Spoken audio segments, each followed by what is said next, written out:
2025년 6월 16일 필리핀 케손주 루세나에서 382공지구 코스모폴리탄 루세나 로타리 클럽이 맞춤형 이동 진료소를 전달하는 글로벌 보조금 사업을 진행했습니다.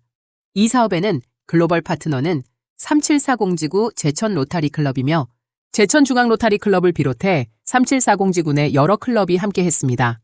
이동 진료소는 의료 사각지대에 있는 여성과 아이들을 위한 건강검진과 1차 진료 서비스를 제공하게 됩니다. 로타리는 오늘도 전 세계 곳곳에 희망과 생명을 전하고 있습니다. 다음은 관계자 인터뷰를 들어보겠습니다. Sa mga lugar na barangay, yung malalayo, problem natin talaga yung wala silang health center. Tama, puro improvise tayo, ginagawa natin. Ito magagamit natin doon. Sa mga barangay, I think yung size is maliit, kaya niyang pumasok sa mga barangay.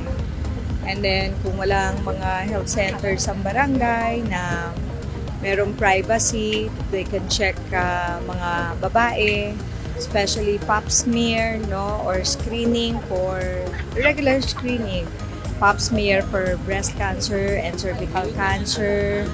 And then meron naman tayong sa IPHO na ultrasound, portable ultrasound na ginagamit, may technician tayo. So pagbaba ni na Doktora Tin, Doktora Lai ng IPHO, they can just bring this mobile maternal and children's clinic. It's a very good project.